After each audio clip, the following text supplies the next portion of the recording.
नमस्कार, मैं अभयराज और आप देख रहे हैं the Bharat now. PM Narendra Modi ने बुधवार को राज्यसभा में राष्ट्रपति के अभिभाषण पर सरकार का पक्ष रखते हुए जवाब दिए। एक तरह से मोदी सरकार के दूसरे टर्म में संसद के अंदर दिया गया उनका आखिरी भाषण था। इसमें ना सिर्फ वो हमलावर दिखे बल्कि आगे की रोड मैप भी उन्होंने बता दिए।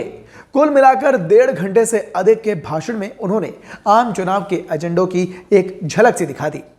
तो आइए उनके भाषण से निकले हुए वो 5 संदेश हम आपको बताते हैं जो आने वाले चुनाव में उन पर प्राइम फोकस रहेगा। पहला मुद्दा, कांग्रेस और गांधी परिवार पर अटैक। एक बार फिर पीएम ने अपना भाषण कांग्रेस पर हमला करने पर ही अधिक फोकस रखा।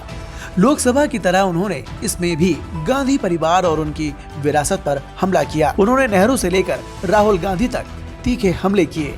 पीएम ने कांग्रेस के दूसरे नेताओं या फिर प्रधानमंत्री पर हमला नहीं किया। ये उनकी राजनीति का हिस्सा रही है। दलित, ओबीसी, ट्राइबल पर फोकस। ऐसे समय पर राहुल गांधी ओबीसी एजेंडे को आगे बढ़ाने की कोशिश कर रहे हैं। झारखंड में हेमंत सोरेन ट्राइबल कार्ड खेल रहे हैं। खड़गे के नेतृत्व में विपक्षी दलितों को अपने पाले में करने की कोशिश की जा रही है। पीएम मोदी ने एक एक कर उनसे जुड़े मामलों का विस्तार से जवाब दिया। आरक्षण, ओबीसी पर कांग्रेस के पुराने स्टैंड सुनाए। साफ संदेश दिया कि चुनाव में वो कांग्रेस पर आक्रामक रूप से काउंटर करेंगे। तीसरा संदेश, क्षेत्रीय दलों को इग्नोर किया।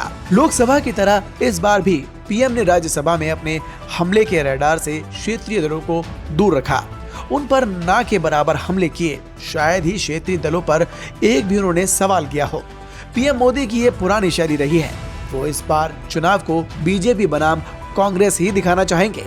जानकारों का मानना रहा है कि पीएम के लिए कांग्रेस पर हमला करना और उनसे सीधा मुकाबला करना क्षेत्रीय दलों के मुकाबले ज्यादा भाता रहा है। चौथा संदेश, रिपोर्ट कार्ड, आत्मविश्वास, मोदी की गारंटी। पीएम ने राज्यसभा में भी तीसरे टर्म में आने पर आत्मविश्वास जताया है।